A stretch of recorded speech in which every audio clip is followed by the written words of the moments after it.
We welcome you to the Museum of the Plains here in Perryton, Texas. We're here for the Corson Stone Age Fair 2019 version. We've got plenty of vendors here that we're going to talk about, people who are collectors of ancient artifacts, mainly here in the Great Plains area, but also people from other places as well. And we're going to have a lot of interviews. They're going to show us some of the unique items that they have and just their overall collections that many of them have collected for 20, 40, and even longer periods of time. So we invite you to watch and enjoy some interesting people and interesting findings in our area.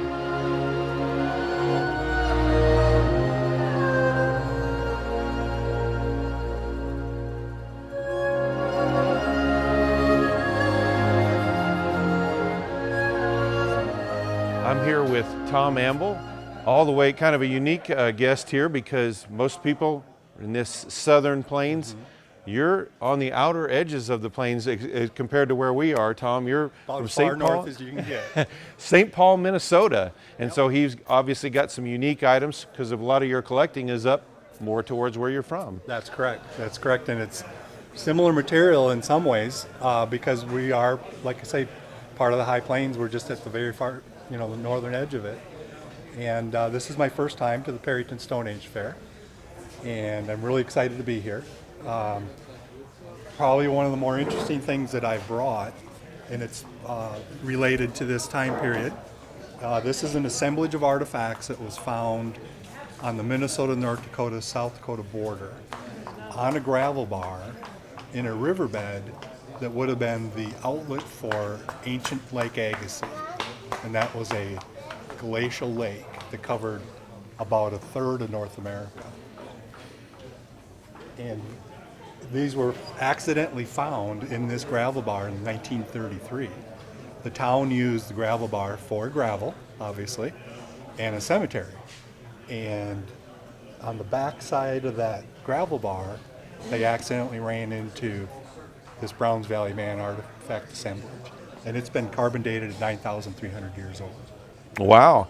Yeah, I don't think people don't, maybe everybody doesn't quite know that this elevates that so much of this is based on is we've seen that there was trading that went on they find this all over the country because tribes would come together, and because of the unique color and qualities of it, it was traded. It was a very valuable product. Yeah, that's correct. And we actually find some alabates that has traveled all the way up to Minnesota from here. We also have materials from the northern parts of Canada that come down to us, kind of the opposite direction. We have stone artifacts or stone tool material that's from 500 miles north of us. Yeah. And then we have things from Wyoming, Montana, and we even have materials that are far ways Indiana, Ohio. So we're on a crossroads from 3 different directions, or actually 4 different directions, which is kind of interesting. As long as mankind has been around, there's been commerce. Exactly. Exactly. Well, tell us about some of your other items that you have and some unique things about it. This frame is also part of the William H. Jensen collection, and Mr. Jensen is the man who found the Browns Valley Man. So both of these frames are from his collection. And what's interesting is here's some of that material from Indiana. Here's some of the ancient copper culture tools that are up to 8,000 years old. Here's some Hixton silicified sandstone, that's from Wisconsin. A bunch of Knife River flint that's from Wyoming and northern North Dakota. This is all paleo artifacts from Minnesota, and it's would represent the different types of materials that we would normally come across or normally see. Okay. This is a friend of mine's collection who's no longer with us. And this is his paleo artifacts, all found in right in his backyard, right in his area. Oh, wow. And he actually had a fur trade post on his property. So he has all these trade objects that are French and English, came from Europe and were traded to the Indians for furs. And there are some very unique items in here. Yeah, there's tools, there's jewelry. These are all hand-cut ornaments made from scraps of silver and scraps of brass. So this is really the art of the time period. And these are things you would sew on your clothing for decoration. Maybe make earrings out of them, wear them as necklaces. It's a pretty interesting time period. All right. And then this last frame here, this is all personal finds. These are things that I have found in Minnesota metal detecting. Okay. And we have knives from we have English knives, French knives, knives made in New York, knives made in Philadelphia. So very interesting, about a 200, 300 year time period window here. Well, when you find items like this, especially when you're talking about, common items from just different places, what's your process in trying to find out the background on that? I mean, obviously you have some books, but do you go beyond that as far as finding people that are, great sources of knowledge of that information exactly. too? Or... See, that's my whole mission, or that's what drives me to collect these things, is that if I see something I don't know what it is, I don't rest until I figure it out. A gentleman just showed me a bracelet made out of brass, something I've never ever seen. But it's something I'll now look for, and I think I gave him more information than he had about it, and we both agreed it's potentially or most likely a fur trade item, but it probably was made in France, brought here, and then traded. Right. Yeah. And so we've always kind of been interested in what other people have that we have never. Mankind's always kind of been interested in finding things that they don't have that other people do. Yeah, so, exactly. Yeah. Exactly. It would be kind of in modern times what we would be our collaborative duties, I guess, and things like that we work together and find better ways of doing things. Yeah. So yeah. Well, Tom, we Nice to appreciate meet you you. spending some time with us, and thanks for coming all the way down from Minnesota. Pretty for long that. drive. Yeah, that's a bit of a ways. We're a bit of a ways from everywhere. So That's true. all That's right. true. Once I'm really glad to be here, though. Thank you very much. You're welcome. Once again, Tom Amble from St. Paul, Minnesota.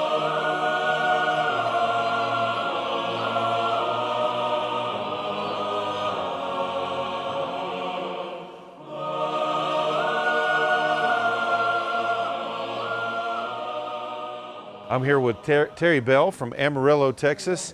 Terry, we're going to look at your collection here. Tell us a little bit about, maybe a little bit about your history in collecting. How long has this been a part of your life? Long time. I'm close to 70, and I've done this since I was about 10 years old. Dad had a Folgers can of flint arrowheads that he found when he was a kid in the Dust Bowl days. Oh. Say in 30, 35. And he hoed cotton. It's real boring. He had this can of, excuse me, this can of arrowheads, man, intrigued me. And I found my first one at about 10 years old. And you were hooked. And I was hooked. And anyway, a lot of this comes from Potter Randall, old Deaf Smith, and Armstrong counties. These, I like to make them look interesting. Right. Put a little stuff in them. This has some knives and some scrapers. And Let's pick that up a little bit, then we can see that. Good. And then you've got... This one's from Armstrong County. It has a big knife, some rare Indian dice.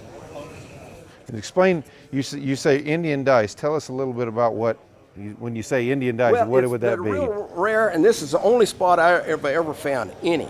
But I found one that was real simple, and I thought, well, this is strange because I've always thought of them as being a real survival type tribe, and then you think, well, this is definitely a little game deal, and if you find two of them, you think they definitely had time for games.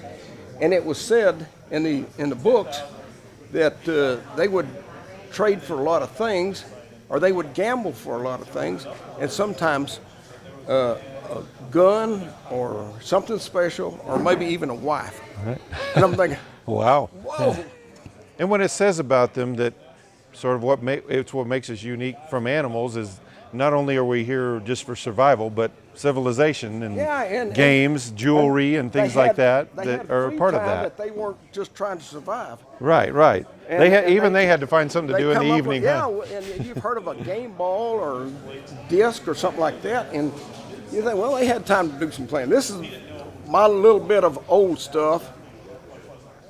And More of it's, the paleo. Yeah, paleo or near paleo stuff. Unusual. This is Milne sand, and this is a broken Folsom that I've fixed. That's a Dalton and a First View, a little shortened. And some mixed stuff that's broke. And this is from two different sites. One was Adrian, and the other one was around Tierra Blanca Creek. Okay. Yeah, anyway. There's some various points. A lot of these points are 300 to 1,000 years old. I saw this. Now, is this a map that you I made did yourself? This. No, I did this. Jeb Taylor's book, Paleo Points of Great Plains. Interesting book.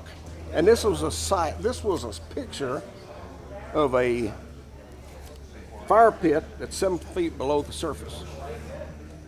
Yeah, and there's the information about that. Tell a little bit about what it says here about what that site was and everything. It was a The fire. site, it was a fire pit that it's like 7 feet down from the surface, and at that point, it was active fire, and it was level with the whole camp, and it took years of just blowing sand and vegetation decaying, and all that to build up 7 feet, and some of it's light-colored soil, and the top 4 feet is dark soil, which to me indicates the last 1,500 years, and the top 16 inches may be from the Dust Bowl. I don't know.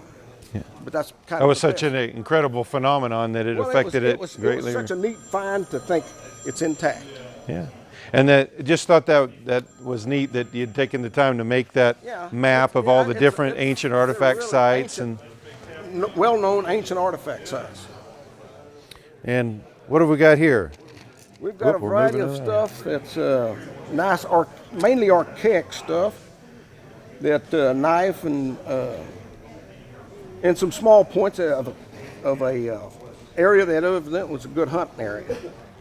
I see this rock sitting out here in front of your sign. Is this of any particular significance? Yeah, no, I'm guessing it's a big mono, and it's worked well on nice size. It has a wear line around the edge, and they did a lot of pecking if they used it like that. But it was just a tool. Somebody with a big hand. What have we got here? This is a site that I dug on north of Vega. It has these are turkey bone awls, and a bunch of it was at one site in one time period. And it was a day that I found several nice pieces here. Right. But anyway, it has a little story to go with it. This is a mixture of stuff that I have found over the years that was not necessarily from one site, but it was interesting items. Some knives, and this bone awls, and this rasp, which is it's said to could be a musical type of thing, or it could be a calendar type deal. But more than likely, it's probably has to do with there are better ones here. What about this? Is this of any big? This is an oval smooth stone that was found on a campsite that I think it was an interesting, curious deal that they picked up and decided they want to keep it. Mm-hmm. It doesn't really have a function other than it's a curiosity. I think they would have occasionally I find something like that in the campsite and think, well, it's really odd. Mm-hmm. I can't really explain it better than that. Right. And then this last piece that you've got here. Yes. Tell us about it. It's some of these points are Dead Man points, which from Dead Man Creek, Dead Man Overhang in Armstrong County, Okay. and at near McKenzie.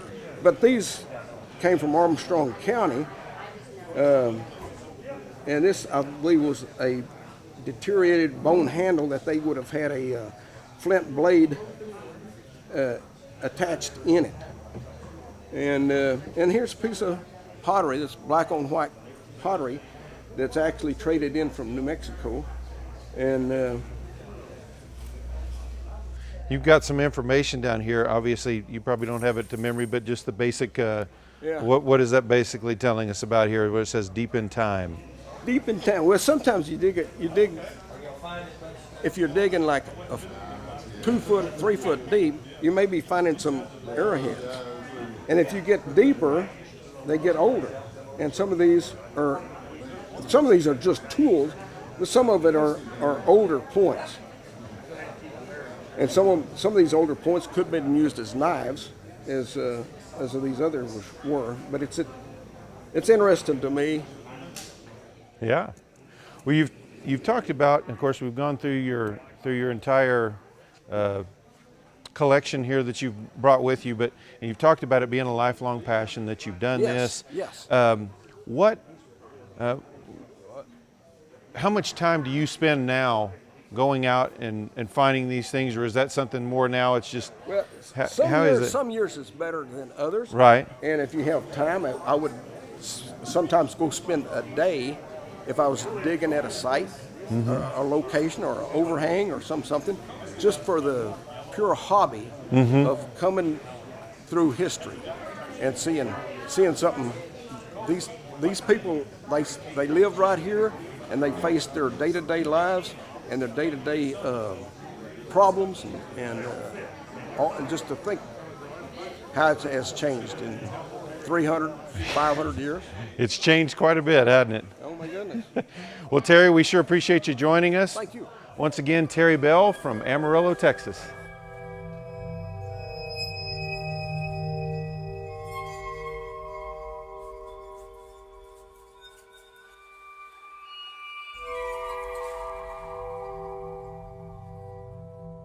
We're here with Pat James from Yukon, Oklahoma, who came all the way down from, it's not too far for us to go down there, but I know it's a long ways to come all the way back out here. Just ask anybody from the city. When you start at 5 a.m., it gets long. It's really long. Well, let's go over your collection. Okay, the first thing that's really unique is this is a Greg Perino who started the authentication of artifacts. He's the founder, the father of it in America.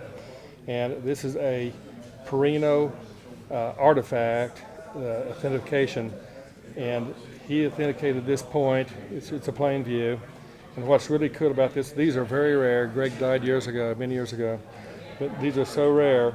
The frame is also a Greg Perino frame. He actually made frames, and this is what we have here, a Perino point with a Perino frame. There's one other here. Mr. Gregory's got one. But that's a unique, one-of-a-kind type deal. There's not a whole lot out here like that. So. Yeah. All right, let's move on over here. You've got your display boxes, and tell us what you got in each of these. The next group, this is strictly all Texas. I did a few, found some on the Texas dig. Then I bought a few. Some of the best stuff here is it's a Folsom ultra thin, according to some of the experts. A Clovis knife, about a 5-inch Clovis knife, and then probably an andice or some type of preform. It's not near as old. These are strictly paleo. Lots of paleo points I've acquired through different people over the years. And like I said, about a dozen of these I went on a dig, which I'll probably never do again, but I wanted to do it. It's legal, so you want to do it one time in your life. I did it, and that'll probably be about it. The one on the right, on the bottom right down here, is a Marvin McCormick, who was from right around Springfield, Colorado, back during the Depression days. He fed his kids by making fake Folsom reproduction artifacts. And I think I paid $100 for that. It's out of baits. I paid a little bit more, but they would get the out of baits, and then he would make these Folsoms, and he'd have his kids sell these things at like gas stations to tourists that came through. And, for like $5 or $10 a piece, something like that. But he said later on in the life, he was interviewed that he said and he had actually forgot how to flute the Folsoms when he was older. So anyway, that's a McCormick. It's the only reproduction that I actually have, but I have his name on it, so if anybody knows, and so I have. But even though that's a Colorado point, it's Texas material being elevates, and everything else is a Texas artifact. Well, and even if it's not the real deal that goes back, it's still part of the history of collecting. That's right. It is a part of it. Exactly right. So That's a monument of history right there. This is southeast Oklahoma. Like I said, I bought collections over the years, and these two came out of one collection. It's from Ardmore, Oklahoma. It covers about 3 counties to the east. Most of this was collected in the 1940s. I've got a lot of the artifacts in pencil, certain dates found in certain locations down through there. And the man was out of Mill Creek, Oklahoma, and this was a collection I bought here a few years back. But it's got some great artifacts in it. okay, But that's both of these. both of these as well. Right here, Okay, off the same collection. Now this is mine. It's a personal find collection. I've worked on this out of one locale, central Oklahoma. Can't say where, but everything is off of that one locale. And I found a lot of paleos, a lot of scrapers. There's some bear teeth. We've identified about 25 different kinds of material, and we don't even know what all of it is. But this is all personal find by me. this ball here. That's a gaming stone, and that's only the second one I've ever found. But that's a gaming stone that I found that actually this year. So, but, I went out yesterday and found 11 in 6 hours. Walked 6 miles. So that's Good day. Right, it was a great day. Well, and then you mentioned this particular. This is the most important artifacts that we have. They are strictly from the Vaal River in Barkley West, South Africa. I have relatives who worked for De Beers in the 1960s, my sister and brother-in-law, and they collected from a friend of theirs owned a farm there, and they collected it off their farm. But these are anywhere from, if you read the history on Canteen Kopje, anywhere from 250,000 to up to 1 million years old. We don't have any idea, but since there's no flakes here anymore, since it's all been polished, I imagine this guy's the oldest. But we have a total of 20 total. This is just 8. But we do have, in my family, we have a total of 20. Fascinating stuff there. Well, we've kind of gone over your collection, but tell us a little bit about what made you become a collector. What's the story behind that for you? It goes back to this right here. My sister, she was 10 years older than me. She met my brother-in-law. She went to school in Missouri. He went to the School of Mines in Missouri. The Beers Diamond sent him over, and they had big dogs from Africa, Rhodesian Ridgebacks. We'd go out to a creek and run them, and when I was a little kid, I'd go with them in the 60s, and we started finding artifacts, and that's what started it for me. And so how long have you been doing this then, in one form or another since then? It started when I was probably about 11, and I'll be 66 this year, so there you go. It's a lifelong passion then. It's been going on a long time. Now, there was a hiatus because we had 4 kids. Right. And you don't get to do what you want to do in life. You do what you have to do, what you need to do. So there's a time when once these kids all got out of school, then we picked it back up. All right. Well, Pat, we sure appreciate you taking some time to show us a great collection here. Once again, Pat James from Yukon, Oklahoma.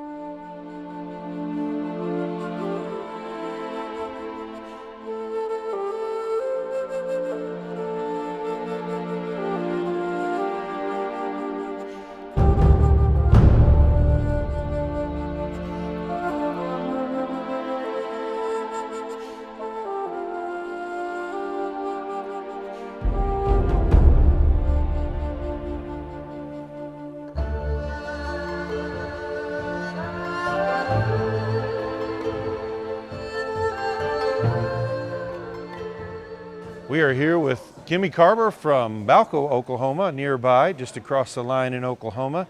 Kimmy, we got your collection right here. Tell us a little bit about what you've got here. Okay, I have all kinds of artifacts from mostly up here in Beaver County, right across the line into Oklahoma.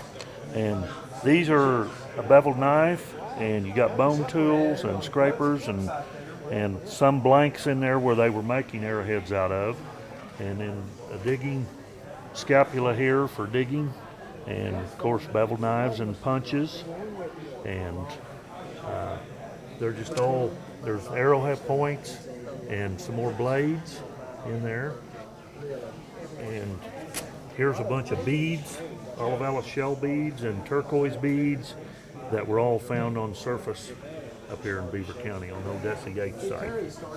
And then here, And then here's some more points, all kinds, Herald points, Fresno,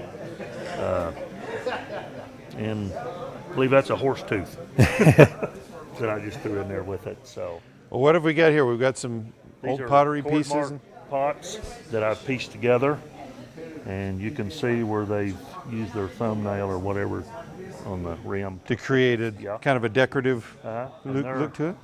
And these are, they're yet to be known. They're just notches in bison rib.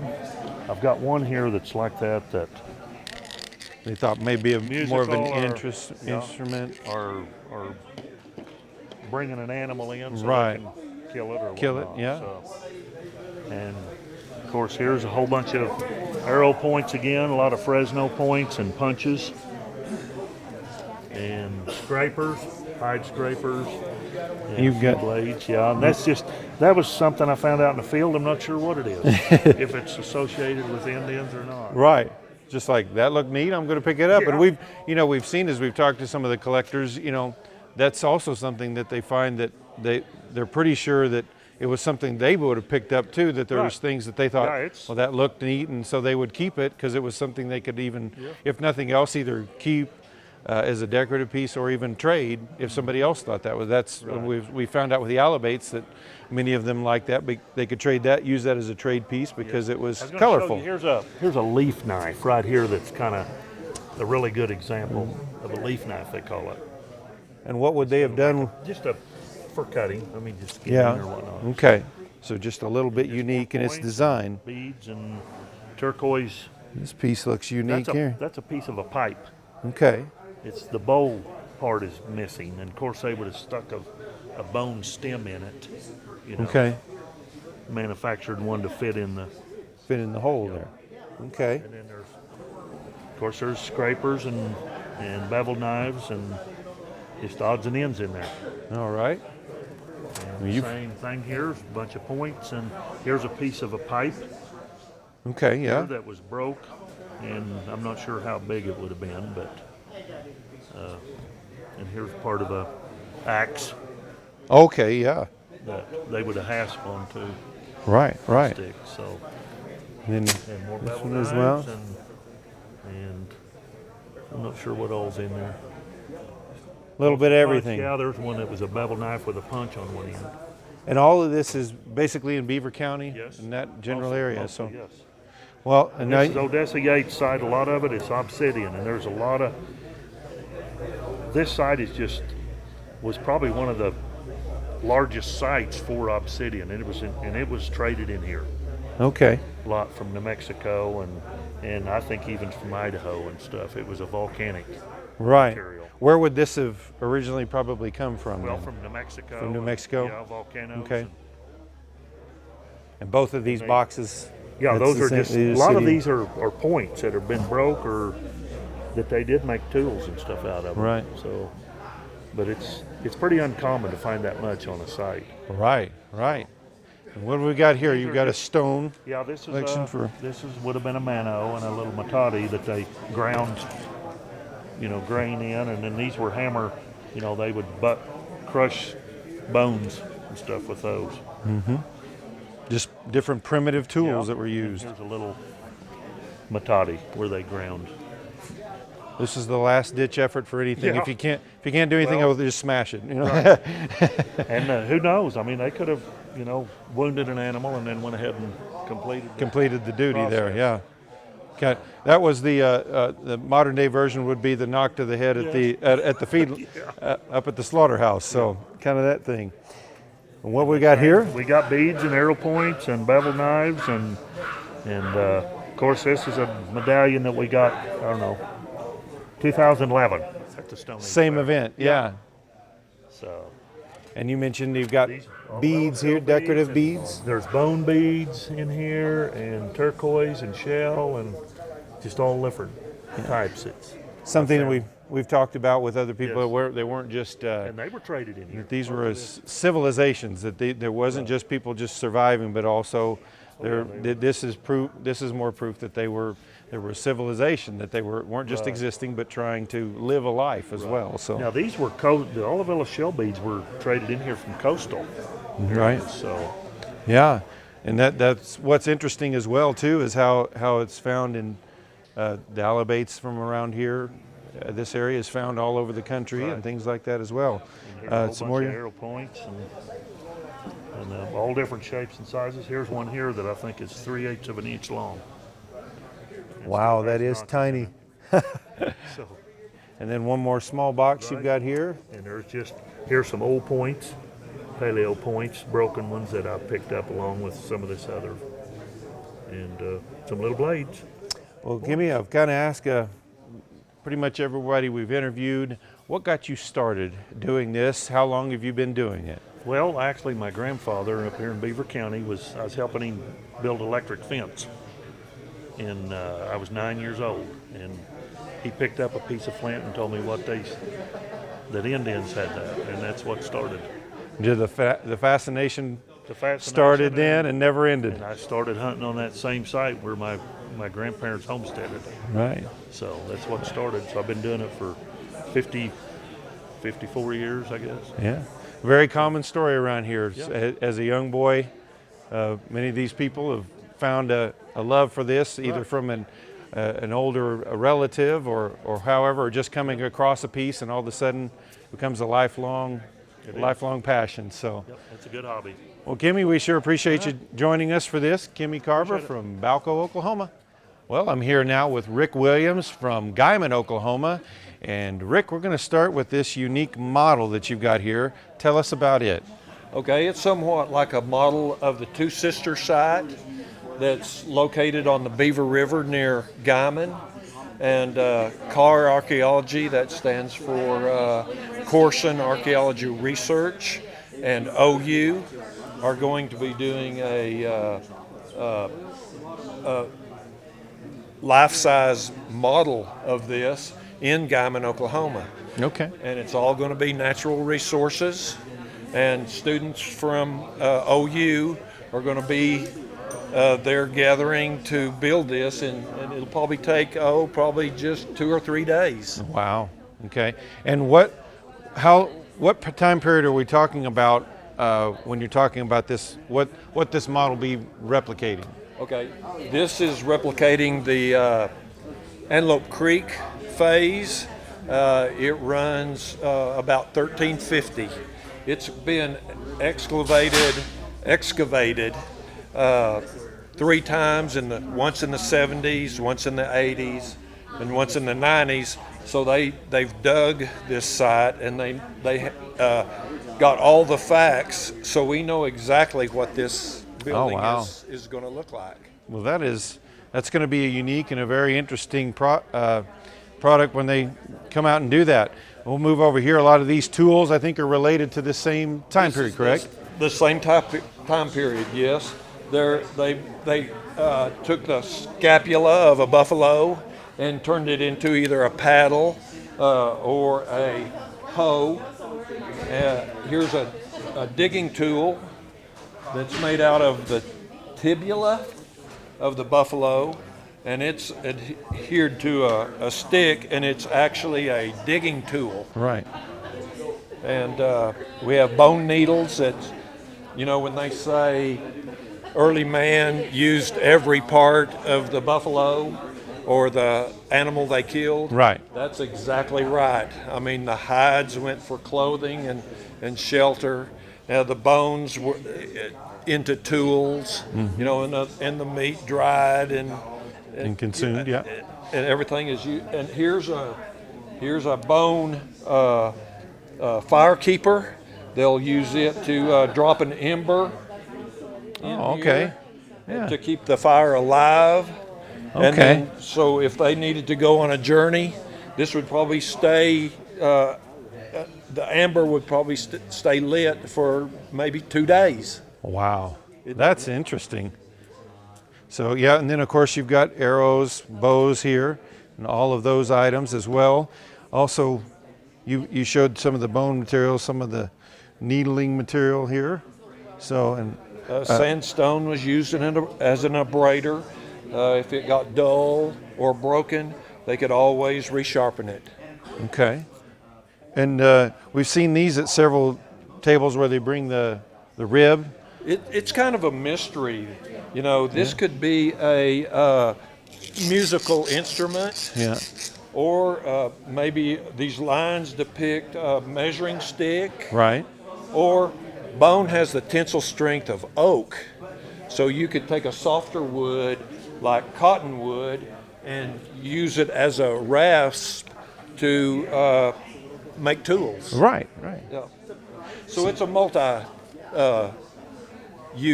implement. Okay. Yeah. Could have used it. That's one of the great things is those kind of things, and just being able to kind of wonder, well, what did early man use these items for? So. I think you're wrong to put one use on one thing. Right.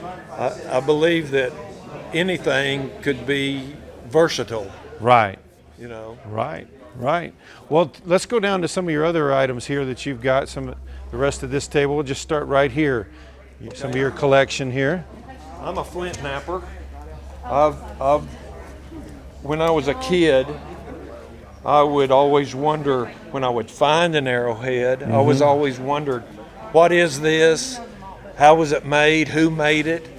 And I didn't have the internet back then to answer all those questions.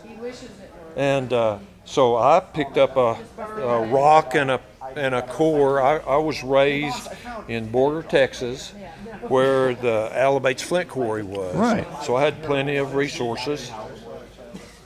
And so I made my own tools. I'm a self-made flint napper. Okay. And it wasn't to be a forger or a faker. Yeah. It was to learn about the artifacts I was finding when I was a Right. kid. And so this is some of my work here, knives and scrapers and arrowheads. And I just didn't learn this overnight. I learned, it took me a long time to. It's a process. And and I did answer a lot of questions that I had. Right. And you've got some pieces out here that are like along the process of how that becomes, how you Yes. get down to an arrowhead.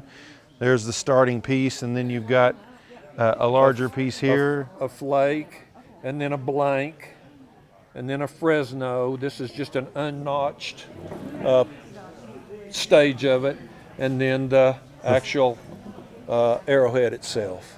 And that is really cool to see. I know, especially we've got some kids that are through here, and that's neat for them to see that process like that and how that happened as well. So This Stone Age fair is really good. It's a fair because people can come here and ask questions and get answers. right. Well, let's move on down here. Now you've got some other items here on display. Ooh, kind of. Now this is Can my you go that real back out? collection. This is stuff I found when I was a kid Okay. in Borger, Texas on the Canadian River. And it's the Antelope Creek phase, just like the model over there. Right. And here, Dixon Creek, Hutchinson County, Texas. Both of these boxes. Yep.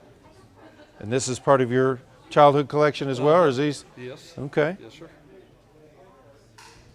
And this is really it's a lifetime. Yeah. You know, I probably started when I was 10 or 12, and Yeah. I'm 70 now, and I still pick up a arrowhead Yeah. once in a while. Do you still make trips out just specifically to find them? Yes. You know, the CRP program has really stopped erosion, Right. and so I don't find as many as I did when I was a kid, but I would bring home 6 or 8 in one afternoon when I Wow. was a kid because they just didn't have the erosion Right, right, right. Didn't have the erosion factor that we did back then and everything. So, and then on through here, and then this is part of your collection as well. Yes. This is, I never have found a paleo point, but I wanted to just increase my napping abilities. And so I've made the Folsom and the Clovis, and Right. so I can say that I have that. Yeah. I don't have the the authentic pieces, Yeah. but I do have a representative of that paleo era. Now this picture reminds me of a model that you've brought several other years. Oh, That yes, had the. of the- So what is that from? Okay, there was probably more buffalo killed by Native Americans by running them over a cliff than actually hunting them with a spear or the atlatl or the bow. Right. And I'm just showing that this is a part of Native American. Right. And they didn't do this just by accident. Yeah. A lot of those buffalo jumps, as they're called, was a planned Thing. Yeah. Yeah. So it was more. So you're saying when it came to killing the buffalo, it was more cunning than necessarily it was. The tools that we That's think of. So absolutely right. Right. Jason, that's good. Well, Rick, I know you've been coming to this event for quite a few years. How many Yes. times have you been here from the beginning of this I missed event? the first year, but this is the 9th. I've been here 8 years. It's a great event, isn't it? It's a great event. Yeah. We really do appreciate the Corson family and Scott Bersowski putting this on for us. Well, Rick, we sure appreciate your time and thank you for sharing your collection with us and bringing it to this event. So once again, Rick Williams from Guyman, Oklahoma.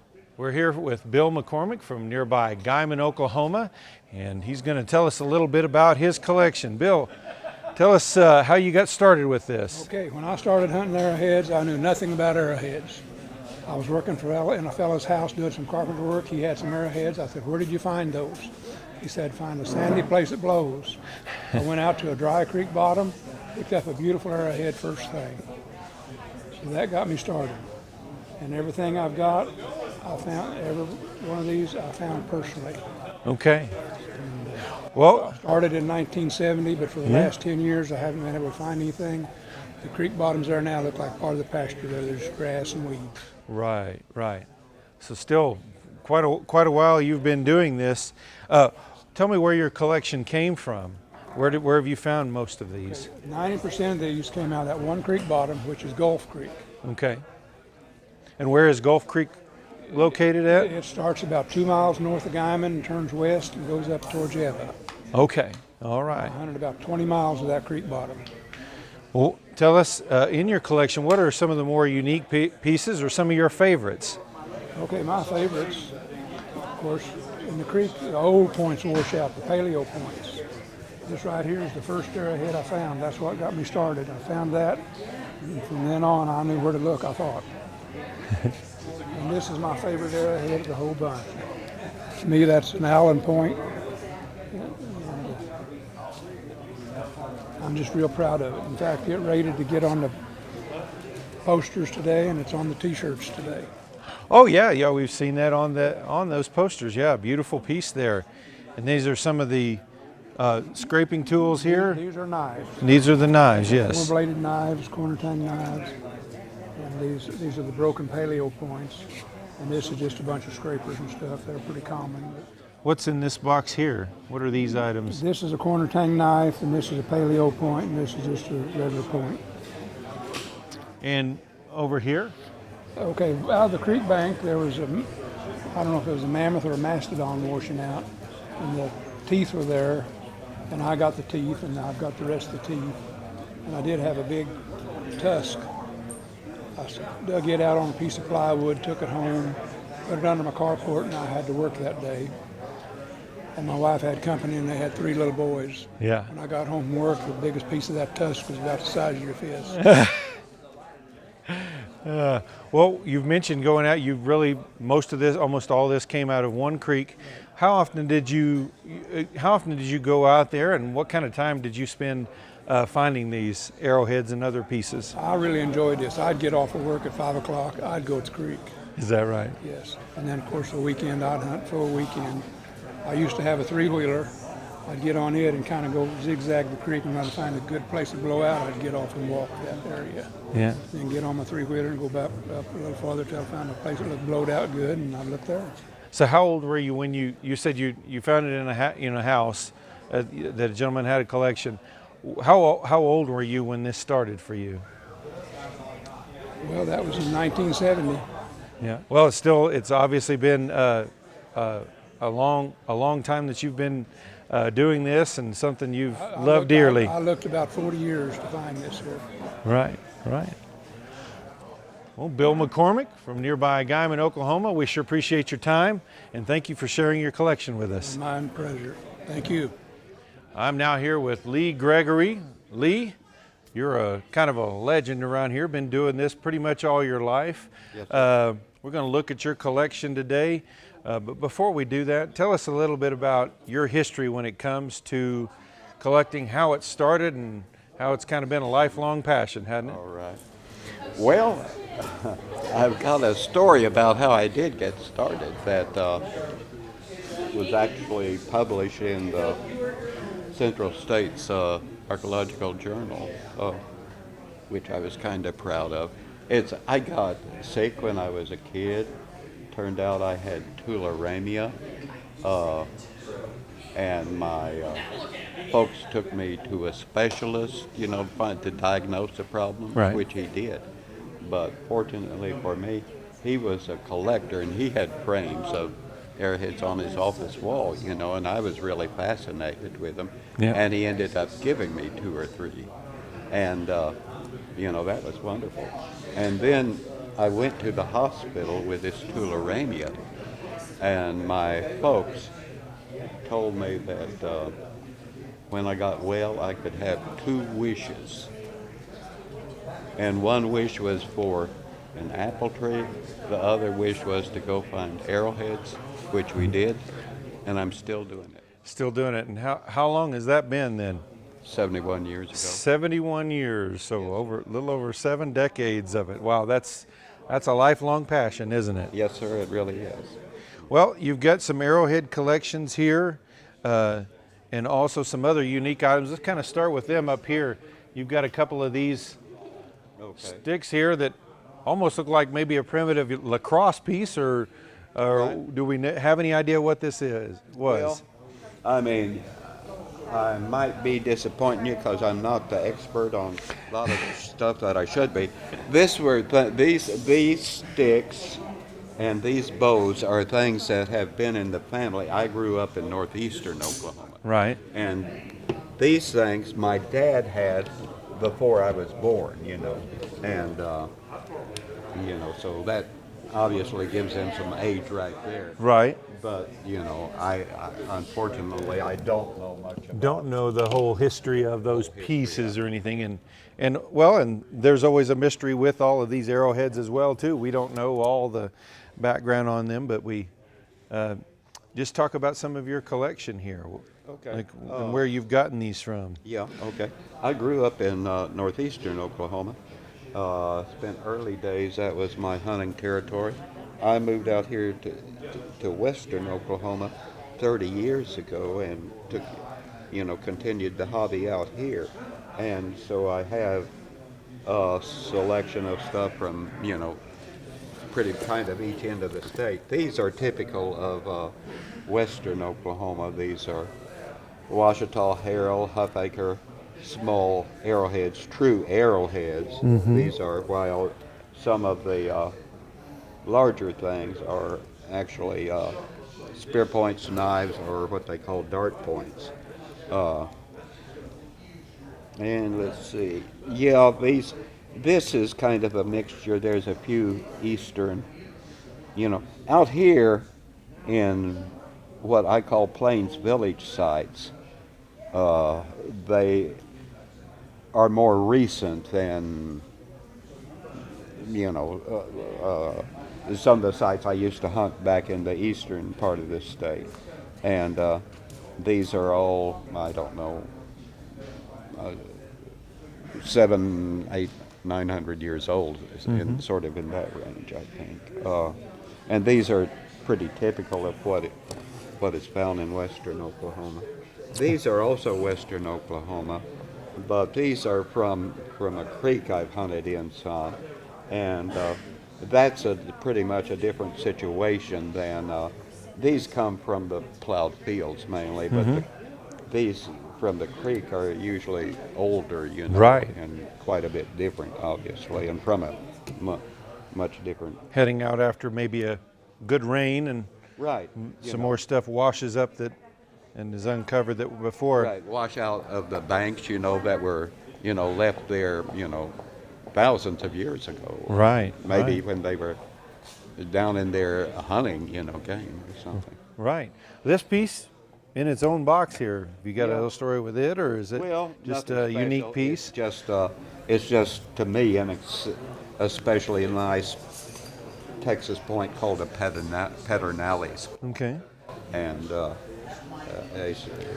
like I say, just an especially nice one, and it's authenticated. It has a Greg Perino authentication paper with it, and he Okay. was a very prominent man as far as authenticating the chipstone things. Right. Well, and here, more of some of the decorative pieces that they would have found. Right, and again, these are associated with these smaller arrowheads, Plain Village type of artifacts. And so they're all western Oklahoma. All of these are. Okay. I guess maybe a drier climate, and also not as old as some of the other stuff. This stuff, you know, is still around out here, whereas in other places it might be totally disintegrated. Right. The arid climate kind of helps preserve it there. So, This is eastern Oklahoma stuff. okay. This is a pretty large piece scraper here. Yeah, that's a first stage Harahey knife, Okay. and those are also known as diamond beveled knives because the way these work, they would start out. This would be a first stage, and then as it got dull, they would resharpen it, and they had a unique way of resharpening it to where they keep working it down to where it ends up a diamond shape Right. with a really high bevel on each. Right. And then these here. Okay, well, those probably shouldn't even be here. I think those are from South Carolina. Well, we'll take stuff from South Carolina. We'll talk to a gentleman from St. Paul, Minnesota. Oh, earlier. really? So yeah. Okay. Well, talk about the unique items you've got in your case here. Okay. Well, there's an effigy I found some years ago.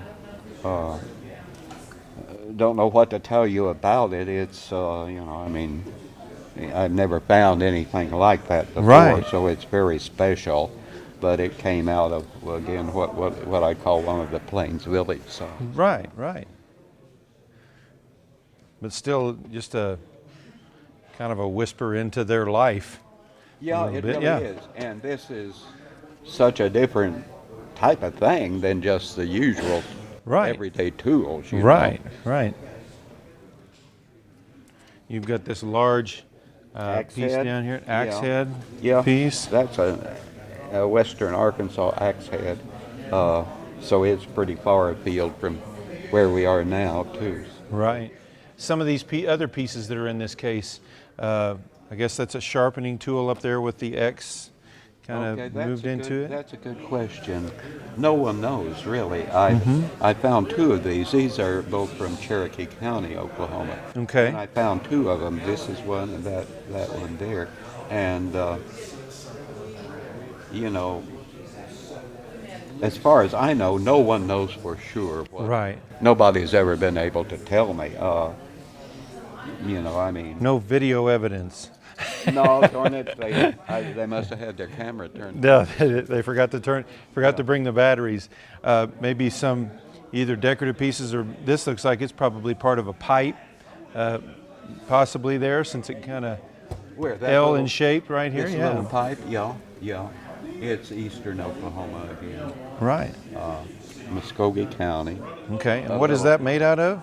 I think it's clay. Clay. Okay. Yeah. So something they could form more easily that way. Yeah. huh? Yeah, definitely.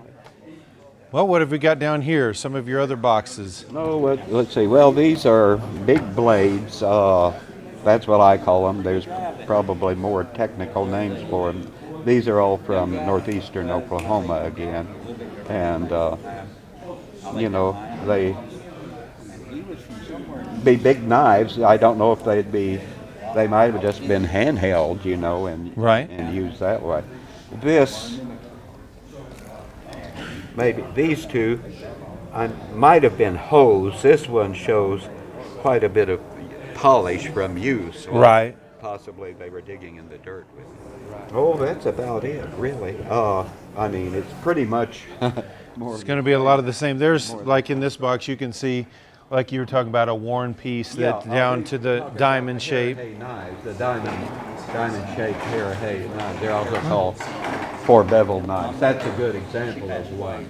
That could have started out as big as that other one. Right. There and just was worked down to that point. Right. Well, as you mentioned, you've been doing this an awful long time. You're just going to keep at it, right? Yeah, as long as I can, might as well. Brings a smile to your face, so it makes you happy. So why stop, right? All right, absolutely. Well, Lee, we sure appreciate your time and thank you very much. Okay, well, thank you. I'm here with Jim Cox from Norman, Oklahoma, and he's brought quite a collection here of all kinds of items. And Jim, tell us a little bit about your collection, starting out right here. Well, this is one of my favorite sites in the state of Oklahoma. It's a fairly famous one, known as the Cedar Creek site. When I was a young boy and just moved to Oklahoma, I ran into a guy in Yukon, Oklahoma that had grown up near there. And when I was 12 years old, trying to figure out, I was always interested in artifacts. I wanted to know how to find them, where to find them. He told me the story of this creek. And my dad and I spent the next 2 years trying to find it. We finally did, and then I found out that it had a lot of history in the state of Oklahoma in terms of being one of the most ancient locations that was used for kill sites and campsites in the state of Oklahoma. And so I began not only collecting this particular location, but I also tried to locate the older collectors who collected it back in the Dust Bowl days and even earlier. Right. And so it was been a kind of a lifelong journey, so to speak, in terms of locating these collections, trying to put back together what was found in the glory days back in the 20s, 30s, 40s, 50s. And what you see now in these two frames, I've got a lot more at home, where it's kind of the distillation of numerous collections, many of which I've outlined in this poster right here. So these are, only a few of these that I find. I did find some, but a lot of these were found years before I was even born. And these are things from the Cedar Creek site. Here we have things from the earliest known hunters that have diagnostic weapons that we recognize in Oklahoma. These are the Clovis and Folsom people. The Clovis people on this side hunted the mammoth and mastodon, and this is one of the nicest Clovis points ever found in Oklahoma. And we think it's got what's known as red ochre up underneath some of the flakes, because when it was found, the son told me about his dad washing this red material off of it, thinking it was red clay. We know now it was probably red ochre, which was something that they ritualistically placed on a lot of their burial goods and tools and things like that. This was done throughout the early times, and even in Europe they did this sort of thing, even in Africa today, and some of the Savannah tribesmen put that in their hair and things. And these are some of the later materials from the Cedar Creek site. Those over there date back as far as 13,500 years ago. Some of these date back to this piece right here dates back probably around 1700 AD. This was at a time when they actually had metal, and this was probably one of the Wichita knives. So we've got most of what's in here is about 8,000 to 9,000 years old, to 3,000 to 4,000, 5,000 years old. We have these Calf Creek points that are around 5,500 years old on the average, and just a little bit of everything in between, a couple of what we call atlatl weights. And many of these have been in archaeological publications in both of these frames. throughout the years. And these are just what we call Clovis points here in Oklahoma. These were used to kill, and some tools also used to go after the big game. They didn't hunt just mammoth and mastodon. They hunted bison and everything else too. But they're known most famously for their mammoth hunting ability, and are thought maybe to be one of the reasons that the mammoth and mastodon eventually became extinct. There's controversy over that. And these are all found in Oklahoma by myself and also various old-time collectors. We were just talking about this piece right here. It was found by a fellow that lived in southwest Oklahoma, and one of his old friends recognized that point and told me about where he remembered seeing that in his collection. That was found in the 50s, an isolated find on the sand dune on the Red River in Jackson County, Oklahoma. And anyway, these are blade tools over here the Clovis people used. And this frame is later stuff. This is also all Oklahoma from various sites across Oklahoma. Some of these are from the Oklahoma Panhandle. This is from the famous Nal site in the Oklahoma Panhandle. This is from near Keys, Oklahoma. It was in the famous Charlie Roten collection. The sheriff of Cimarron County found that one, and but these are all over from different places in Oklahoma. Most of these are around 9,500 to 7,000 years old in this frame. And in this frame over here, we see a lot of things from, this is one of the only non-Oklahoma frames I have. This is an area I got interested in. This is the Sulphur River in northeast Texas. And this again is a few things I found, but this is a compilation of old-time hunters that collected the Sulphur River. Kenneth Bush, one of the more famous ones, Dennis Carley. A lot of these have been in books and publications, and the most famous point in here is one they called Old Butterscotch, which is actually a Folsom point. It's in an early stage. They weren't able to flute it all the way to the tip, and it's totally translucent. And but these are all from the riverbed of the South and North Sulphur River.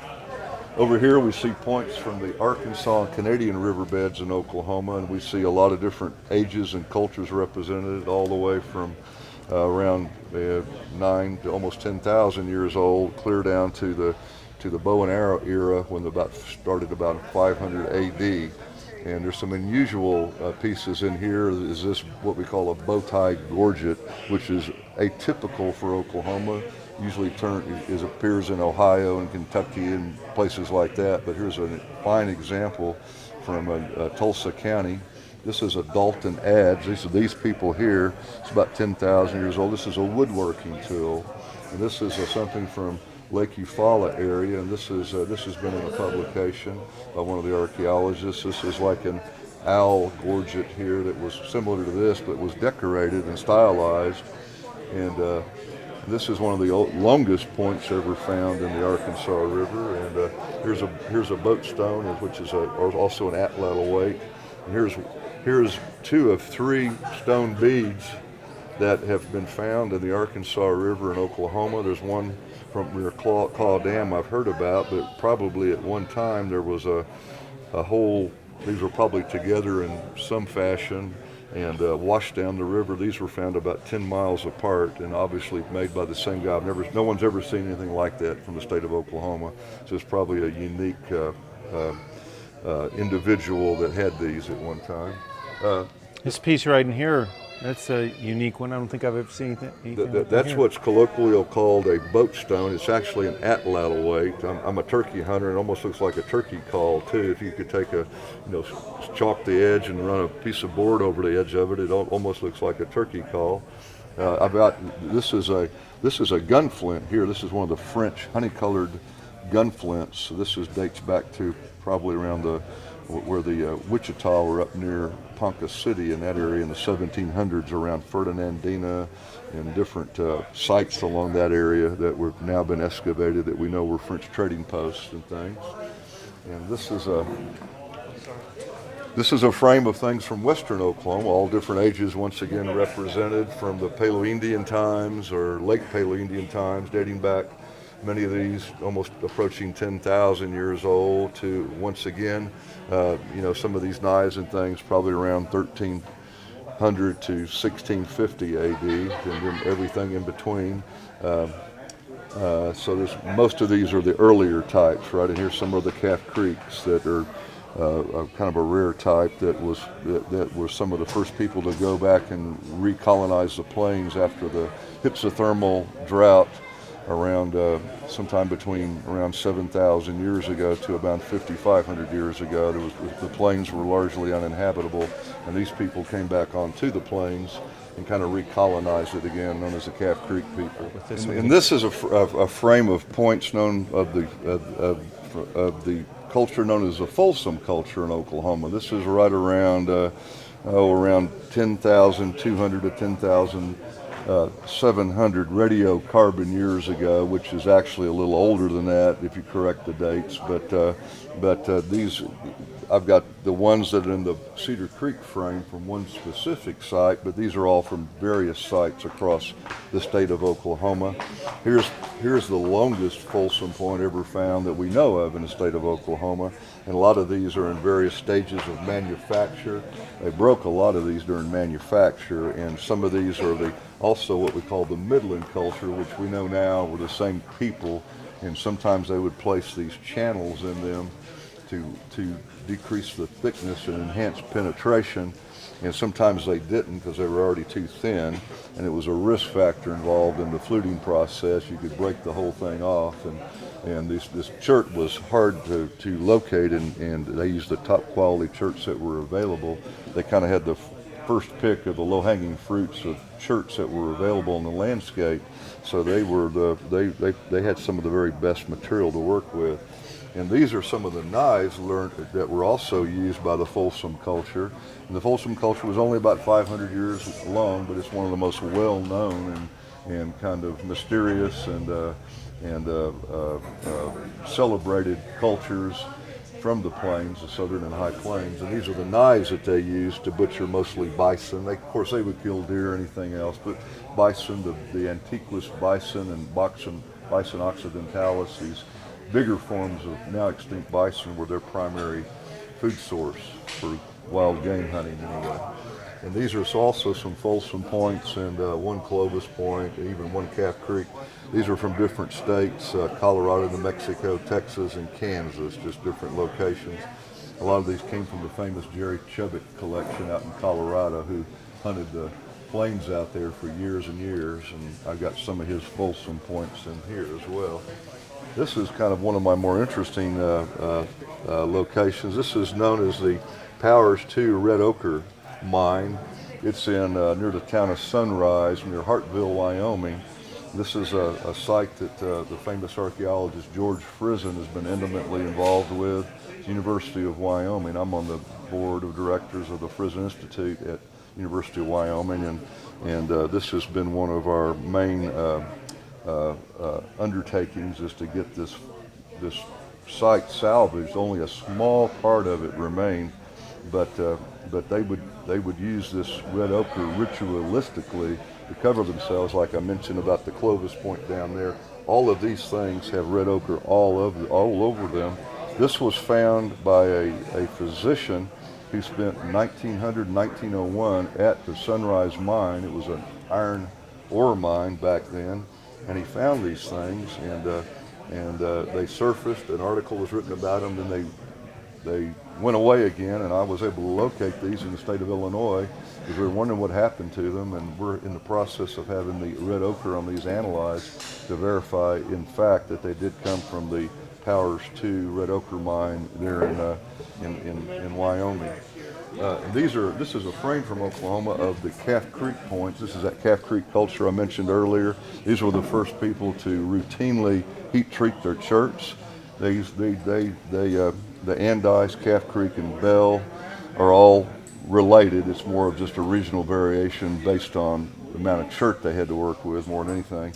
But this is a group that inhabited Oklahoma parts of Texas, Arkansas, western Arkansas, southwest Missouri, southern Kansas, and even on to the plains just a little bit into even Colorado and the Oklahoma Panhandle, and a little bit in northeast Texas Panhandle.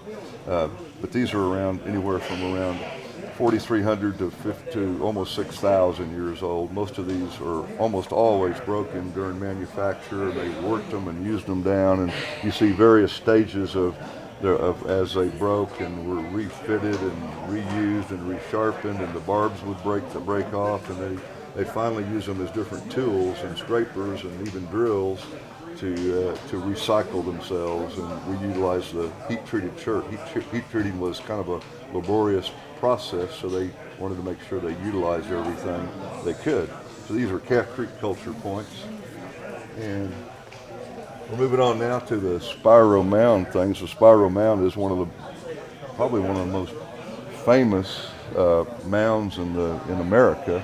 The amount of things that were found here in the 1930s have never been equaled. It was kind of an enigma. They didn't know really what happened.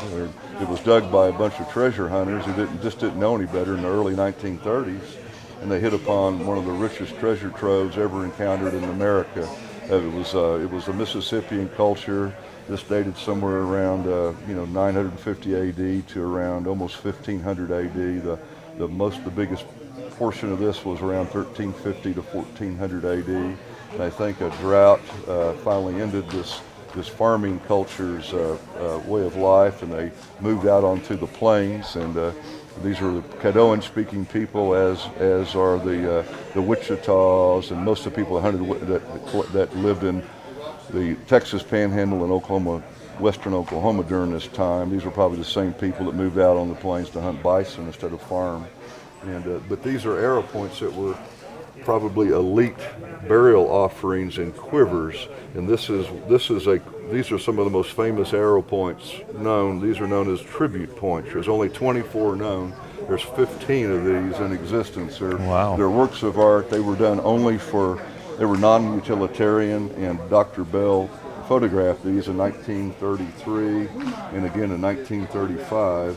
And I've been able to round these up from various collections all over the country, mostly the Midwest, and a lot of these were photographed by Dr. Bell, and we know that these, in fact, did come from the Spiro Mound before the WPA later moved in and excavated the mounds. But almost everything, most of the central chamber and everything had been emptied by that time. And these are some more things that were found by the commercial diggers at Spiro Mound. I'd written an article about this cache of copper pieces that are part of their ritual regalia. And this is the hand, and there's an article here I wrote for the Central States, tells all about what we think the meaning of this hand is, and the constellation Orion. It actually, to be properly displayed, it should be pointing down like the constellation is, but this is considered to be one of the pathways of souls in the afterlife as they move from the underworld into their, next life, so to speak. And so, and these are more arrow points that were found in the Spiro Mound in various, offerings, burials, as well as just in the fill of the mound. We don't really know, unfortunately, where a lot of these came from. Finally, this is I've got a lot more of these things, and I share all this information with the University of Oklahoma. I've had a number of archaeologists come to my home and study these things, but a lot of these things in this frame are things we know that came from the Spiro Mound. Dr. Bell photographed these when he was a schoolboy in Ohio and coming down to Oklahoma, and this is one of the reasons he became the archaeologist. He was one of the leading archaeologists in the Plains area, wrote all the identification books in the 1950s and 60s on identification of artifacts and things that we still adhere to. But a lot of these points, like this one, and a lot of these artifacts were photographs and old books that were put together, and Dr. Brown at Northwestern University, who's a preeminent Spiro researcher, he's seen all these and looked at them and documented them and this, that, and the other. And so anyway, it's nice to be able to have these to show people.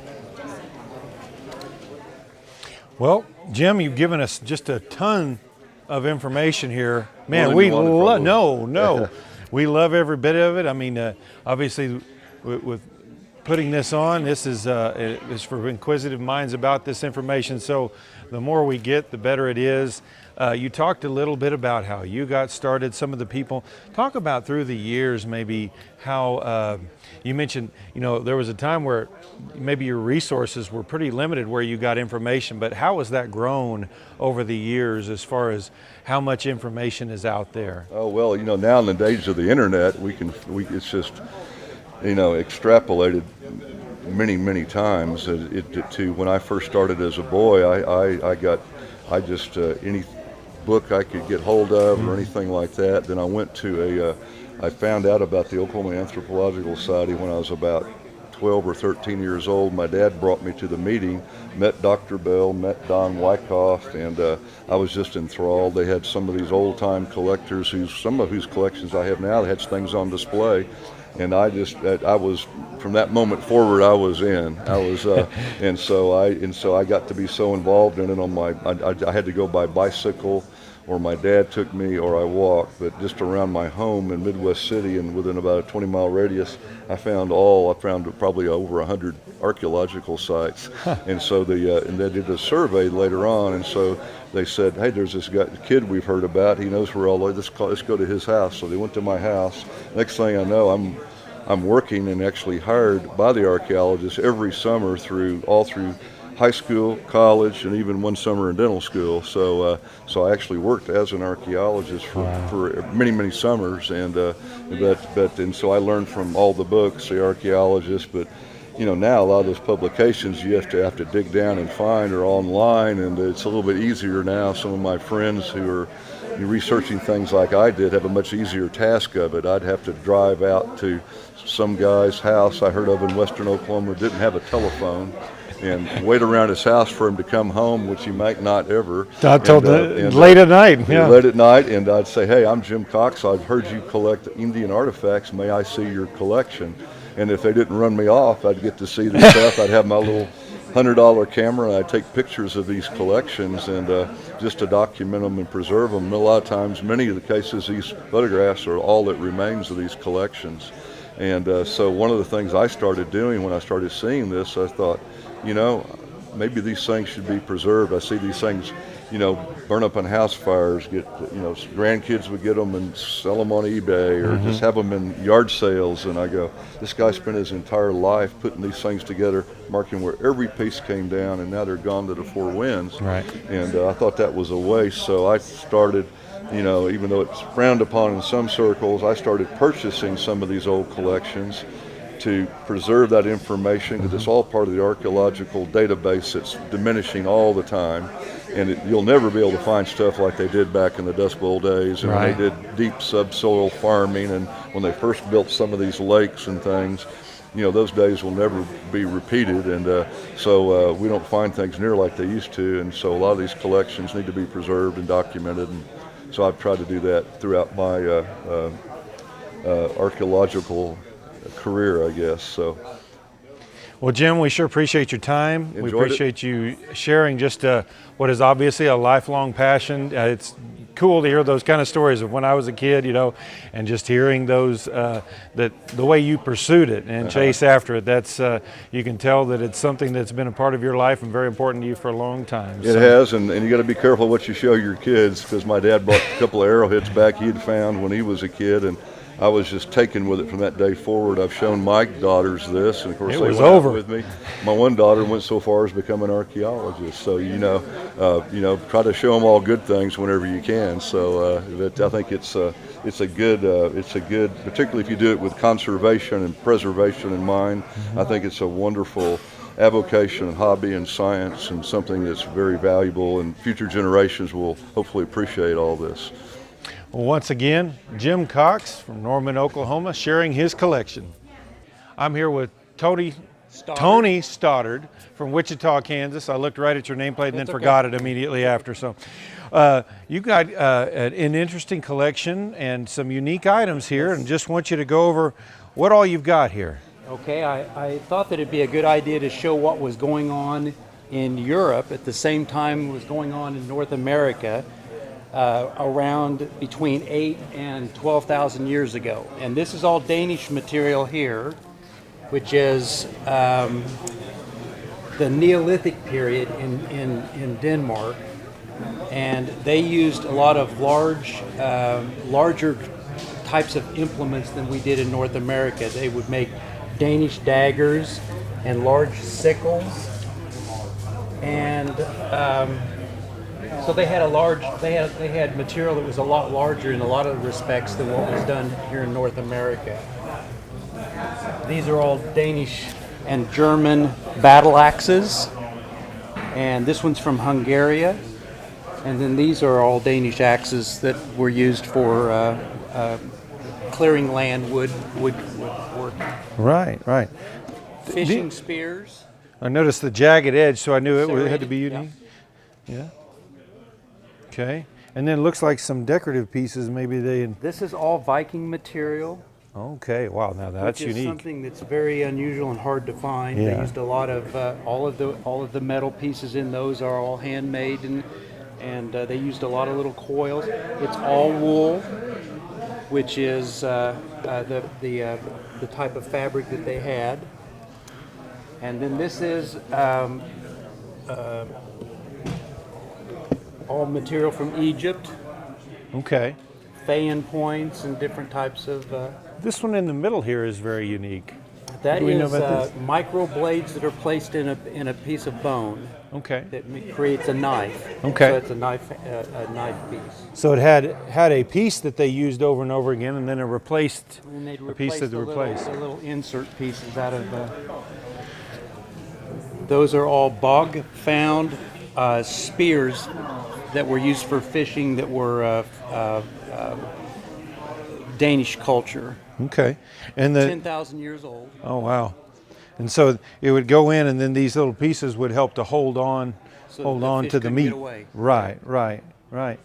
And this is very unique. Tell us. This is all obsidian material from the Paleo periods in the Great Basin area, which is the far western part of the United States. Had a lot of obsidian material that was very nappable, and so that was their raw source of material. Okay. And this piece right here is very It's very unique. colorful. It's Yeah. obsidian, but it has some other mixes of some other material in it. That's actually what they call a black rock concave, which was contemporaneous to our Clovis culture here. Okay. And these are more various items of the same there, but tell us what we've got here as well. Most of the material that I have is paleo material. I kind of focus on the Cody complex, so there's a lot of First View, Eden, Folsom material, just a wide variety. Most of this is the high plains, Right. so that's why there's a wide variety of a lot of gym quality materials. Well, this piece right here, this in the center, this big piece. That is a Folsom Ultra Thin. It's a real large Folsom knife made out of Knife River flint. It's heavily patinated. It was originally almost a butterscotch brown color, and then it has patinated from time to being almost this milky color. Well, it's very unique in that it almost looks like these lines here. It almost looks like it could be the shell of a turtle almost in parts. Obviously, it It's not, was yeah. not, but I mean, it did. It was unique that way. Well, tell us just more of the. These are just more Paleo Indians. This is all First View material, some Anderson. I kind of collect in point types as well as materials. I like Right. finely flaked points, and so it kind of makes me gravitate towards certain styles. And we've got some very well finished pieces here. These two boxes right here. Tell us a little about Yeah, this. those are all arrow points from this group right here, as well as this group. We're all from the very southern part of Texas, Zapata County, and I've collected a lot of very finely serrated points. These are all AG points, and these outside ones are Hayes points. They're all kind of centrally located in Oklahoma and into Arkansas. Okay. And then on here, What have we got Just an here? assortment of different types of coating material, Scotts Bluff, agate basin, just other types of paleo pieces. Well, and you've got quite a few tables here. Obviously, this is a great passion for you as well. is. Tell us a little bit about your story as far as collecting. When did it begin? Throughout the years, how it's My first point gone? that I found was when I was 12. Yeah. I'm 65 now, and so I've been collecting probably actively about 40 years. Yeah. And this represents my best material that I've collected. How many more of these boxes did you not bring? Well, actually, this probably I collect a lot of pieces that are actually broken because I do a lot of studying of the materials Yeah. and the technology. Yeah. So I probably have about another 3 times this many more frames at Right, home. Yeah. right. So It's very common around here. You meet people, and it's been a lifelong passion. It It's something has. they picked up as a boy. That's right. And it's stuck with them all their lives.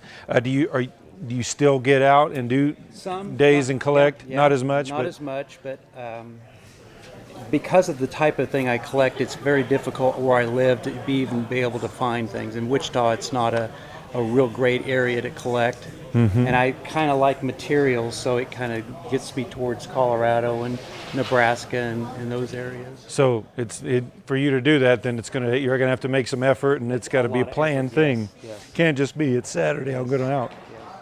So, well, Tony Stoddard from Wichita, Kansas. We want to thank him for joining us.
Now we're here with Ray Sumner from Colorado State University. Yes, The school or Department of Anthropology. correct. And tell us, Ray, tell us a little bit about your collection and why you guys decided to come down here to Perryton for the Corson event. Well, I'm a PhD student in our first PhD class at Colorado State in studying archaeology. And my dissertation research is going to be on the Cheyenne and Arapaho response to the Sand Creek Massacre. It's a story that really hasn't been told archaeologically or historically. And so I'm looking at the response to that, which was an attack on about a 150-mile section of the Overland Trail, which the South Platte Trail down to Denver went by a number of other names, the Denver Road. And in the response, they attacked the stage station at Julesburg, and there was a small Army post, Camp Rankin, that later became Fort Sedgwick. And they attacked this 150-mile section of the trails for about a 2-month period. And so my research focuses on bringing right now a lot of the archaeological collections back together from private collectors so it can be studied. And that's what's shown here. Frames from George Cromwell out of Fort Morgan, Dallas Williams out of Julesburg himself, and then Fred Werner, who did a lot of work in the 70s collecting military sites. So those can be studied and analyzed. And so that brought me here to show those as how the academic archaeologists, we can also work with the private collectors to document that information, share it as most collectors want to do, Right. obviously by coming to places like this. And then we also brought here a tray, these are all from the stage stations and small forts that were ranches on the, don't look too high, they're not tied down. And those items are from the different ranches that were recovered during a Bureau of Reclamation project and are out of our repository. And so also to highlight that we have the ability of, I know a lot of collectors at some point try to determine what they're going to do with their collections if their family's not interested. And so we have an active program to reach out to them as an option of taking that in, and so that those can be continue to be maintained and shared as most collectors want to do. And then also the public education piece of it, of showing the history of the American West, and then showing some of the more items that collectors have. This is an 1863 Spencer carbine. It's a weapon that the cavalry would have carried during the battle. It's one of the weapons that the 7th Iowa Cavalry some of their soldiers were equipped with. And so many of the cartridges and round casings are actually from that weapon. And that belongs to George Cromwell, again, one of the collectors that's been very supportive of working with the archaeology program at CSU. So you've got several different kinds of cartridges here. Is the ones that would have came out There of here? There is a Spencer in here. I think that one right there is a Spencer. The one that looks the most copper looking? Copperish. Yeah. Which you'll see down here, most of those are similar size to those. This fall, what we're going to do in the first stage of my dissertation, I have undergraduates and a couple graduate students, about 7, that'll go through, take all of this, weigh it, measure it, photograph it, and eventually we'll put it onto a comparative database that'll be free, open on the web for anybody that's researching military, interested in that time period of archaeology history, to go and look at those items and compare it. And then we'll work with the military museums, the Cavalry Museum at Fort Riley, Kansas, and the U.S. Military History Center, to also show more pristine items out of their collections and put it back together, and really hope to show that time period, that response, and really show agency given back to the Cheyenne and the Arapaho, and that there's more to the story. They didn't just have the massacre at Sand Creek. There's much more to their history. They continue on, they live on today, and have rich traditions, and to help them show that. Sometimes in those stories, those who die are remembered, but those who continue on, exactly. And that being a part of their life, yeah, that helps that tells part of their story, what they do. It very much does, and shows. And I think what's very needs to be told about this part of the story is, even though the elders and the women and a lot of the children were massacred, militarily they were entirely capable still to respond. One thing I'd like to highlight in this response is that they actually shut down most of the mail almost for a 2-month period, and that's a U.S. constitutional responsibility. So the feds weren't able to do that because of this response. And one of the aspects in my dissertation research is to kind of show how this was not just random acts. This was an orchestrated military campaign that they conducted very effectively. Cheyenne Dog Soldiers are probably one of the most elite cavalry units at the time. Obviously a little different style than what the U.S. military cavalry would, but they were far more trained than the Iowa militiamen that were there as a federal cavalry unit in 1864-65 time period. Okay, well, let's move on a little bit. What else have you got for us down here that is part of this collection here? These are George Cromwell's items. These are all from Fort Sedgwick, and I think one of the really interesting things that this reassemblage shows, the Werner frames here are from the 1970s and 80s. They were collected. These were collected by Dallas Williams around the 1990s, and then George collected these around the early 2000s. But it really shows that the changes in metal detecting technology, how even sites that have been heavily collected previously, still with advanced technology and attention, still have the ability to merit a great deal. When you see in some of these, the older ones, they're a lot larger items, and then when they came back and you see the smaller items that didn't. The other interest, you see a lot more, some of the other things, different metals that you can now discriminate and find that you couldn't do as well in the advanced. The other thing, as an academic archaeologist, it also highlights is the benefit when collectors are able to keep silent locational data. Now, a lot of things, a shell cartridge doesn't have a lot of information diagnostically, it can tell you. But the epaulets and the infantry bugles, we know from the type of uniforms that the units were issued that those were infantry, and so we can date those then that they would have been lost between 1865 in the summer when the infantry returns to Camp Sedgwick after the Civil War to 1871 when it closes after the railroad has gone through. So we can actually put that into a 5-year time period. The cavalry items that are found, of course, then we can put in that 1864-65 period, because with historical archaeology, you can marry it up with the actual records that are out there to do that. And continue on with what you've done here. This is really one of the early collectors in Colorado. His name was Fred Werner, and he would go around and write these books on different sites. He has about almost a dozen that he went throughout the West and wrote these, and he do a little history section, and in the last half he talked about the artifacts these can actually be picked up. And so in here he collected, was able to find spoons. You got a knife, obviously a variety of nails, different buttons, and you can actually go in on the buttons as well as on the military historians know and collectors. The different button styles, sizes, and the way the eagle is portrayed will also date the artifacts as well.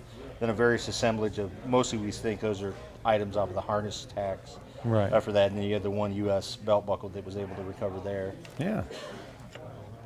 I think the interesting, obviously, highlights out of a frame like this is you have obviously the military cartridges and the bullets that were recovered and the buttons, but you even was able, in the process, you stumbled across an actual stone area, which highlights just how much the same spots we've repeatedly used for thousands of years. Right. We still go next to the river. They built an army fort there because there was water. It's a better place to graze. Same reason that the Native Americans were going there for thousands of years, that they would do that. And over here, it looks like you've got one more here that's got some interesting items in it. Yeah, this one has, we can actually open this one. So this is a canteen that they were, Dallas Williams recovered at the site. It even has what appears to be like a saber or some type of knife strike where they cut the canteen so it can be utilized again for that. The caps are missing. You'll find a lot of the lead. There's a lead cap that went on this to seal it. We'll find a lot of those in the recovery work. Not a piece of metal, but perhaps one of the more interesting, at least from a history background to me. We believe this to be one of the insulators off of the telegraph that went through the Army base. Yeah. And it would have gone through it. This would have been associated with generally the same time period as the first transcontinental telegraph went just to the east of there. And this would have been the line that came off of that to go down to Denver and to send the information back. In the response to Sand Creek, what's really fascinating is the Cheyenne and Arapaho cut out in two sections. On the North Platte Trail, they took 30 miles of the telegraph out and 30 miles of the poles. And they did the same thing on the South Platte Trail near where this would have been, where they cut out 15 miles of the wire, but they also cut down 7 miles of poles and took them off. Wow. So if you cut miles of telephone poles, you have no fear of the U.S. military. And then there a dish pan, as well as then a large foot off of some type of probably stove that would have been in the fort or the stage station area. Well, it's quite a collection. We wish you the best, in your continued research on this, finding out that it's, it's not only an archaeological, but obviously a sociological dip into history and trying to find out exactly why we do the things that we do and how we respond to these kind of things and what happened throughout history. And parts of humanity never change. And parts of it do. So sounds like there's some great things going on there at Colorado State with what you're doing in the archaeological department. Yeah, it's fascinating, and the town is using it now, trying to use it for heritage tourism. It's also emblematic of kind of the rural America's decline. The county has 2,400 people on it, so they're trying to use this history to develop a replica fort site where they can help draw some people off of their Interstate 76 into the town and try to make a comeback instead of just being decline. So. All right. Ray Sumner from Colorado State University, we thank you for your time. Thank you.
We're here with Lyle Nickel from Enid, Oklahoma, and he's going to talk a little bit about his collection. Lyle, what do we got here at the store? You've got some unique items in here.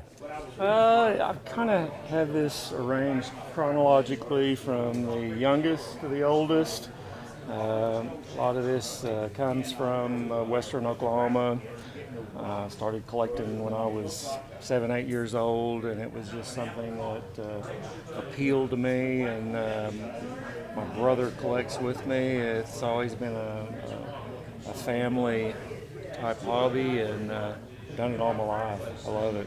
Is it something that you've traveled around and done a lot, or is it something you've done in maybe a general area there near Enid? Or I actually grew up in northwestern Oklahoma on the Cimarron River. okay.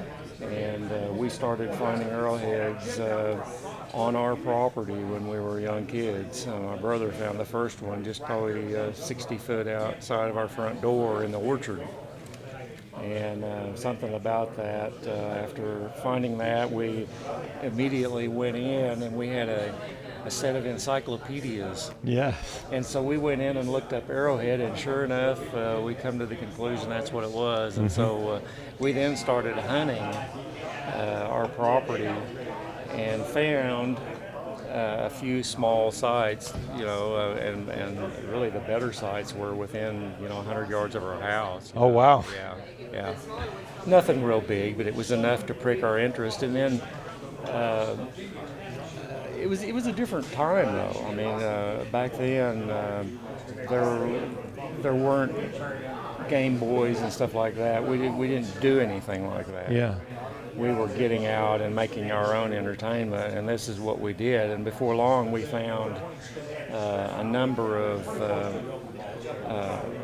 families that also in that area also collected.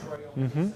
And my dad ran a small country store, and after a while we figured out other people, neighbors and stuff in that community that also collected, and we found the kids that we were going to school with that collected.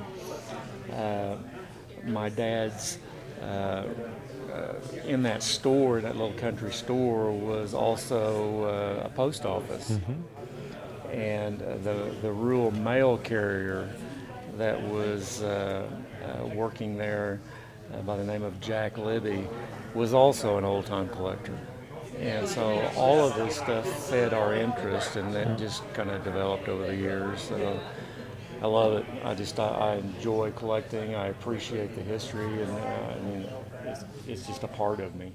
Well, and it's obviously not a unique story here. When you talk to most of them, they're about the same age that you're talking about, and it's a great hobby in that it's something that it's something you can continue. Obviously, you can continue throughout your life and still continue to do. Well, tell us a little bit more as we move down here. You've got some unique items in this box here. These are pretty much one cultural time period, the time of bow and arrow. And you got pipes and preforms, bone needles and awls, Harahei knives.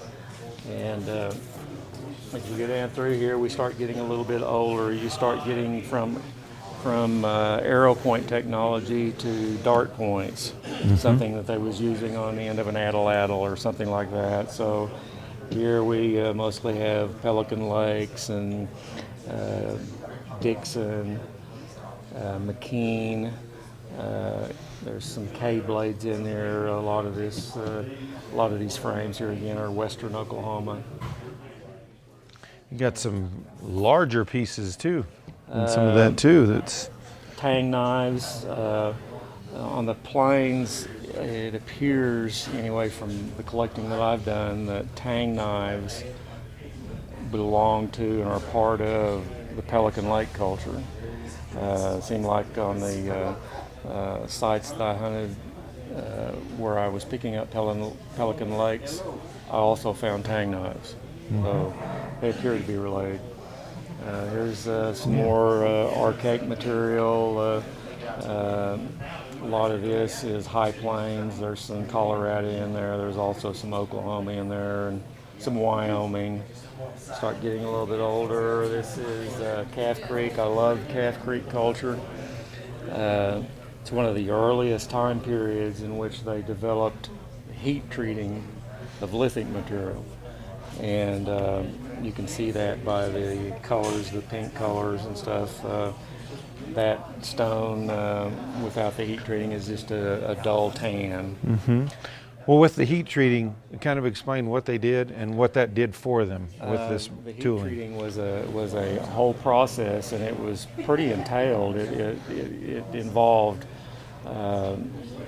taking raw material and actually building a fire, probably putting sand over it, putting those blanks on top of it, more sand, and then putting a fire on top of it and cooking it for, I don't know how long, but it was many, many hours. Mm-hmm. And what it did is it changed the molecular structure of that stone, and it allowed for them to chip it easier, Mm-hmm. and also to get the thin blanks, the thin bifaces that they were using during that time period. So, it's and obviously not all of the stone had to be done that way, like alabates. I don't think they heat treated alabates, but the Florences and stuff that you see in northern Oklahoma and Kansas, it was almost all heat treated.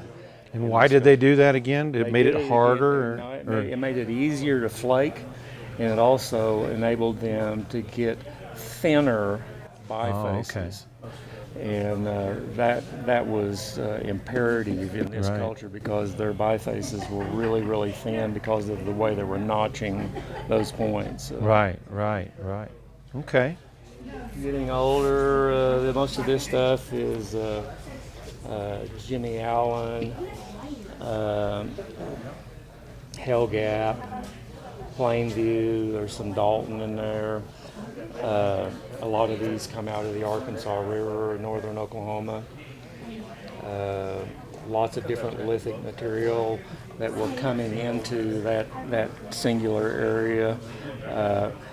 It's also unique because you start to develop a pattern in seeing certain materials and certain point types tied together.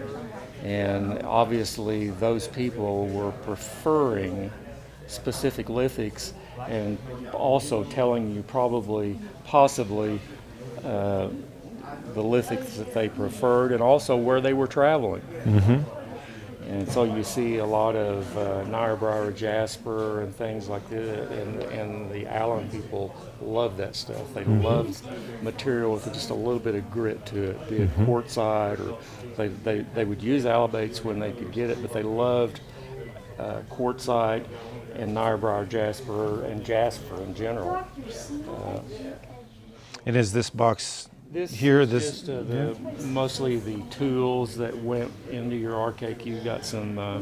There are some Calf Creek drills in there. There's some Plainview drills in there. There's Hell Gap drills in there.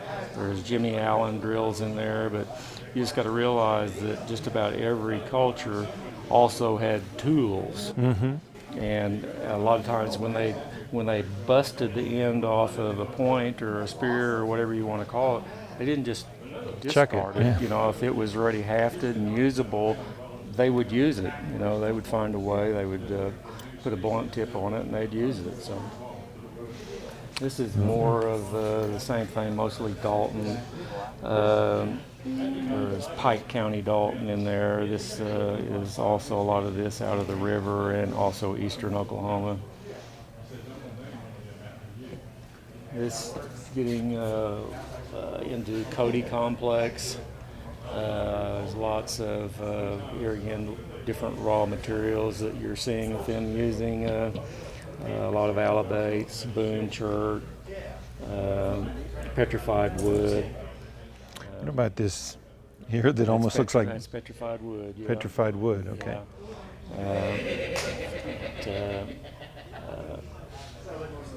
I love codiculture, and it's a point type that's hard to find, but it's incredible flaking technology, the way that they were making their tools and their artifacts back then. So, Folsom culture, Folsom, Midland, Milne Sand. And you can kind of notice the further we get down this way, the skinnier those frames get. Right. They get really hard. They get hard to come by, especially Folsom points. Folsom points to me, Folsom and Eden points seem to be the hardest points for me to come by. They just don't show up very much. Most of these are Oklahoma. There's a few Kansas pieces in there, and probably one or two from Colorado, but great material, and seemed like they also valued color and lithic quality. They wanted a tool, and they wouldn't just pick up any old rock and start chipping it out. They wanted good lithic material. Well, that's something we've talked about with several collectors. Is it is one of the things that separates man from other animals, where other animals are just trying to find a way to survive. Yeah. You see in these pieces, not only creating a tool, but with the jewelry and toys and things like that, and even like you're talking about trying to find color, there was a part of them that was the civilized part, that it's beyond just what do I eat. Yeah. And what do I drink? They was were also becoming more specialized. They were, and I'm sure that you've seen that in their culture, to where they realized that there was 2 or 3 people in that camp that were superior at making pottery or chipping a piece of flint. And I'm sure that they let those people do that. Yeah, they were the artisans of their day. Why wouldn't you? Yeah. So, and the further you get down that line, the more that you can see that, the specialization, of the culture. So that these people, when you get these 2 frames, you're dealing with, in normal situations, what you think of as really nomadic people. So. Right. But obviously they were moving around and using, they knew where the material sources were, and they were picking it up when they got close. So. Well, Lyle, we sure appreciate you sharing your collection with us, and just you. your, what is obviously a lifelong passion for you.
That's it here from the Corson Stone Age Fair here at the Museum of the Plains in Perryton, Texas. Once again, just incredible vendors who just shared their lifelong passion of collecting these archaeological finds and artifacts and things, just the connection back to previous man to modern man, and just a lot of great people here from all over. And we hope that, you know, if you haven't been here before, instead of watching this, that you'll make your way down next year and come see all these great artifacts and meet some of these great collectors. That's it for 2019's version, and we hope to see you here in person next year.